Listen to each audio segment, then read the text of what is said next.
Hello everyone. You are watching a segment of the Countdown program from December 18, 2023. Today is Monday. Watch all of our programs in full on Patreon. And thanks to everyone who is becoming our patrons right now. I'll talk about the themes of the postscript later, but now about the most important thing. The finish line to Putin's re-establishment is open in the cave.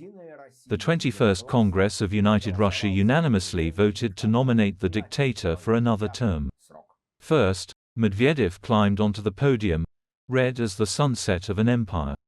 And right away he offered to support Putin's nomination, after which he did not drink, but gave way to the bald self-nominated candidate. Putin said that he was not going to give up the sovereignty of the cave for sausage, probably throwing a stone in the garden of Yeltsin and Bush's legs. The nominee also did not mention how he famously stole money in St. Petersburg, profiting from the oil for food program. At the same time, the shadow of Erdogan's eggs and the Iranian Ayatollahs was already hanging over the auditorium. And before the start of the gathering, the embarrassed Minister of Agriculture Dmitry Patrushev swore that the superpower was about to feel better. Turkish and Iranian eggs would cover it with all the grace. The stench of Putin's victory hovered over the United States like an inevitability, and the day before the rat's main rival, the elderly toad Zyuganov, licked his opponent so deeply that there was no doubt left, the rat would be carried to the finish line in his arms. For comparison, while Trump promises to kick Biden's ass, Red Zoo demands to flog Putler's security service, which allowed the genius to go out into the cold without a hat. The rat was already blurred with pleasure. "Whip it. This will not rust with us. We can do this," said the bald leader, stroking Kokhnev's skull. In a word, even if a collapse occurs, Putin will still remain above the rubble, and not under it. On a recent Straight Line, he already presented a mastered model of lying, when everyone around him is to blame, but not himself. The sanctions noose is tightening more and more. The ruble is being held with all its strength, and egg suffering is the first call in a series of expected complications. Schemes to circumvent sanctions are stalling, and it is becoming increasingly difficult to keep this colossus afloat, simulating that the system doesn't care, it's well functioning and you can't drown it. The thought of the brilliant Putin, who managed to turn the departure of Western business from Russia into a goldmine for his gang, which was able to squeeze out Western firms and companies that had previously worked in the Russian Federation, accelerates with particular aspiration.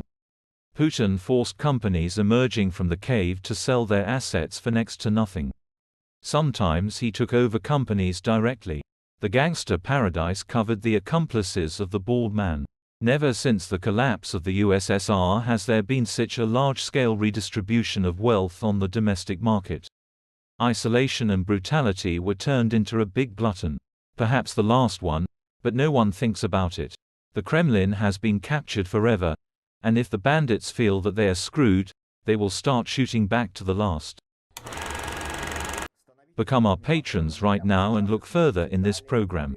A listening device was found in the new office of the Commander-in-Chief of the Armed Forces of Ukraine, Valery Zaluzny. True, it doesn't work. A little later, another bug was found in the office of the Assistant Commander-in-Chief. A financial blood clot has formed on the issue of support for Ukraine, which still cannot be broken through. Due to Orban's inability to negotiate, Hungary may now be completely deprived of voting rights. Today the 12th sanctions package against the Russian Federation should be approved.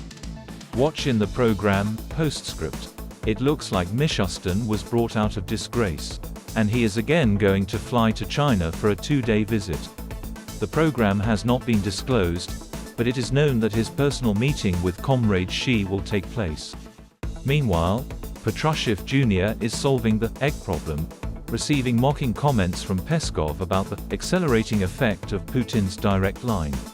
Pentagon Chief Lloyd Austin arrived in Tel Aviv, and an Israeli army reservist officer, who had previously survived an attack from a Palestinian, met with his would-be killer and turned to him with the words, "This is our land, and we will continue to live here." And that is all. Subscribe to our Patreon or donate using the details and watch all our programs in full. And I welcome everyone who is becoming our patrons right now. Hugs to everyone. See you on Thursday. Glory to Ukraine.